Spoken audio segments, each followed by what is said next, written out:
Hi everyone, welcome to the video here, and today we're going to continue on talking about the sample edit screen. I just want to go through these pads here and their colors and what they do. Specific pads have specific functions to them. So here on the bottom row we have the one shot. So if you play the first one, it has a one shot behavior. If you play the other one above it, it has a note on behavior. So you tap, when you release, it stops. All of these are one shot, all of these are note on. This one plays the slice from the beginning. So does this one. This one plays before the beginning. So does this one. This one plays to the end. This one right here plays after the end.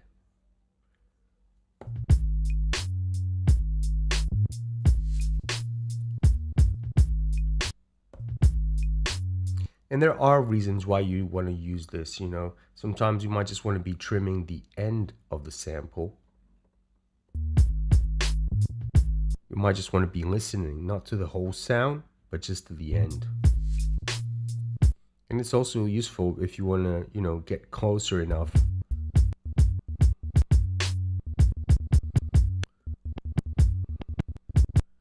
This one plays the entire sample, so it doesn't pay attention to where the slices are, just plays the whole thing. And it goes all the way to the end. So this one is one shot as well, so it's yellow like this one. Does exactly the same thing that this does. And this one is a one, it's a note on. So same thing that this one does. So right here at the top, we have our loop function, the pads that trigger the loop. This one acts as a note on.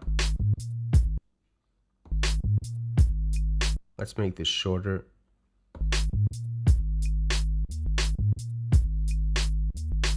This one here, it's a one shot.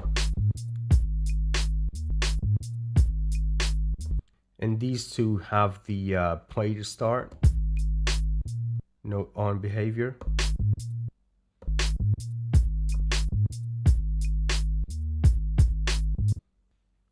Okay, so we covered the behavior of these pads here. Okay, now let's jump into the process. Before we go ahead with anything, I need to show you the options that we have. We have the discard option, that's the first one. Then we go ahead with delete, silence, extract, fade in, fade out, reverse, time stretch, pitch shift, gain, bit reduce, stereo to mono, and these are the options that we have available from the process menu. Okay, now we can also see them if you tap on function right there. They're all right there. Now pay attention that some of these options that we have here will not be available once we have more than one slice. We're not going to be able to discard once we have more than one slice. We're not going to be able to delete just a section of the sound. It's just, they're just not there for us. Bit reduce, stereo to mono won't be available. Let me just choose something here.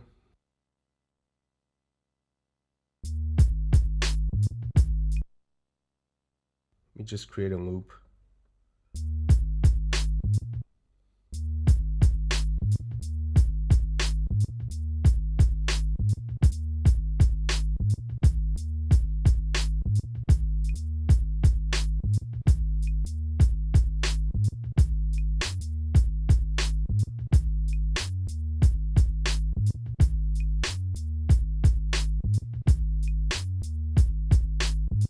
So we have a loop right there. The first thing that we can do here on the process is go there. First available option that we have, it's discard.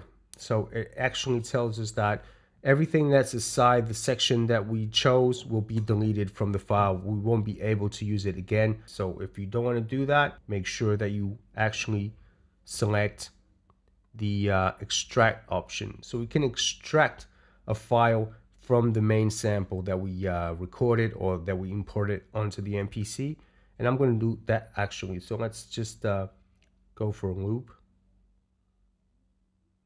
Okay, let's press do it and then do it again. And now it extracted this section that we selected, extracted it to a new sample.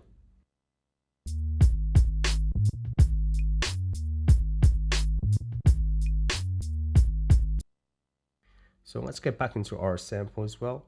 Now let's choose another area here.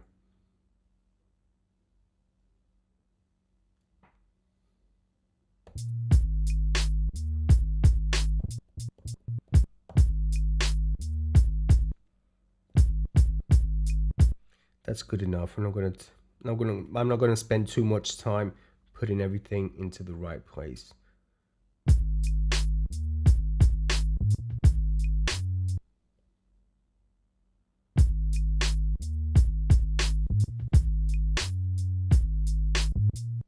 I'm getting close to this one. I just want to trim it right here. Okay, let's play it. You know it's gonna click a bit. Yeah, let's just zoom in on that. So we're at 0 crossing. That's good. 0 snaps on. Okay, I like that. So I'm gonna do one thing now. I'm gonna go to process and I'm gonna discard everything. So let's press do it. And it deleted everything that was out of the section that we chose. Now let's get back into the process again. Let's see what other things we have available. We have delete, and this deletes a section within our file. So let's select a section for us to delete.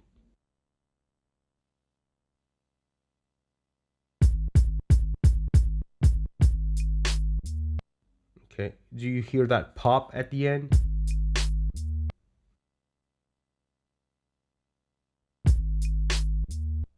Yeah. I'm going to delete this area right here. Let me zoom in on that. So let's go to the end. Okay, let's zoom out. I'm going to delete this. I'm going to delete this area right here. The other two sections that are not highlighted, those ones will merge together as you see on the picture right there. Now we have a full new sample.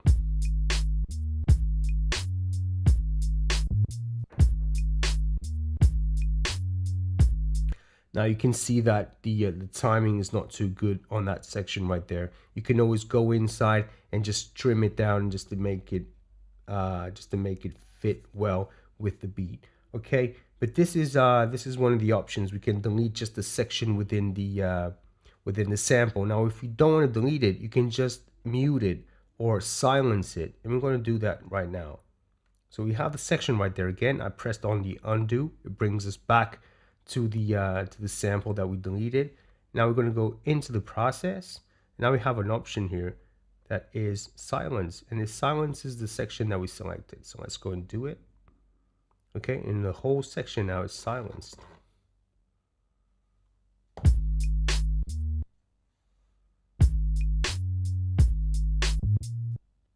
Okay, so that's done. Let's undo that again. Let's go back into the next option here on the process, extract. We can just extract. We've done that already. You saw that. Let's go into the next one. We can normalize. Now we can normalize the entire sample, or we can normalize just a section of the sample. Let's normalize this section right here. So it's going to increase just the volume of that section. So I press do it.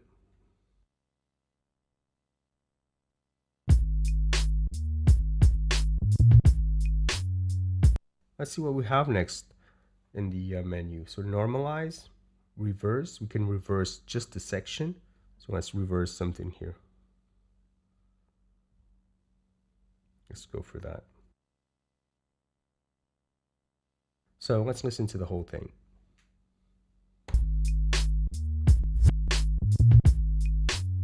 Okay, sounds cool. I actually like the way it's sounding. I would just go in and try to make it not so glitchy, but glitch is good as well. So let's, what do we have here?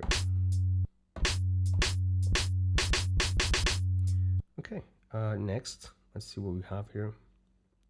So with fade in, that's good. Let's try that. We have a few, three different types of fade in. Now you can always fade in on the program edit. You can go ahead there and you have some options to put some attack on each sound, but you can do it here as well. Now, let's see that if we want to just silence, fade in this sound, but you don't want the fade in to be that big, you can always trim it down here. Let's go for the fade in, do it.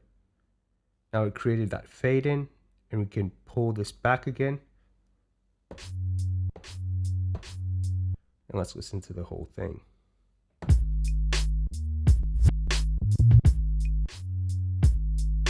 Okay, let's go back into process. What do we have now? We have a fade out. Okay, fade out is the same thing as fade in. It gives us different options. So it's going to give us a different type of fade out. One that's, it takes longer time to fade in. Others that take a shorter time to fade in. Same thing with a fade out. Let's try that one. Okay, let's undo that. Let's try another one. Okay, I prefer that one. So let's listen to the whole thing.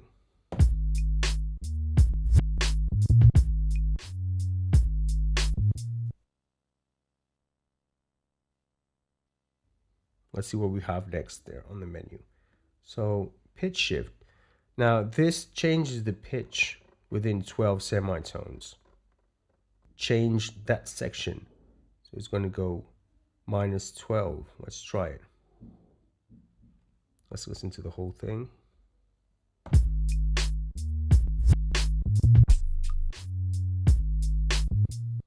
And that's pitch shift. Back into the process. Now let's choose another area. Let's go for the end right here. Process. What do we have next? We have time stretch. This screen right here will affect not just the slice but the entire sample. So if you just want to affect that small section, you're going to have to extract the sample, okay, and then you do it on the sample that you've extracted. Time stretch will affect the entire sample, not just one slice. We now have the warp function on the program edit straight from the main screen. You can always time stretch the sounds straight from there. Okay, we have that option, which I think it's more useful than the one that we have on the sample edit. But you can always use both if that's what you want to do. Okay, let's go back into the sample edit page. Let's see if we have anything else that we can do here. So we can change the gain. You can say that I want to make it slightly lower, the volume. And it lowers the volume just for that.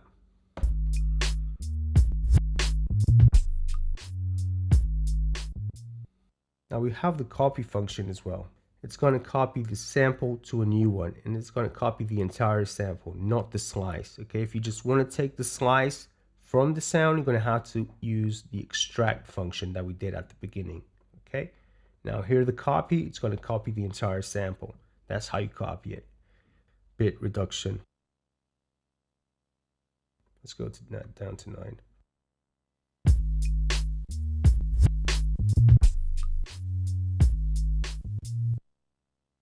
Okay, so that's bit reduce. Let's keep going here. Let's go process again, bit reduce, stereo to mono. I would need to have a sample that's different on both channels. Now this is exactly the same sound on both of the channels, so you won't be able to see how it functions properly. But what it does basically, it just exports the left channel onto a mono. It puts the left and right into one channel, okay, and it exports just the right channel to one mono file as well. I'm going to just try the sum here, and now we should have it right here. Here it is.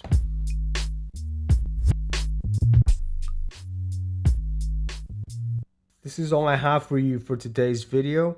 We've gone through the process menu here. Okay, if you guys have any questions about this, let me know. I'll try to clear any doubts that you might have. So if you did like the video, please subscribe, leave a comment below, and I'll see you guys on the next video.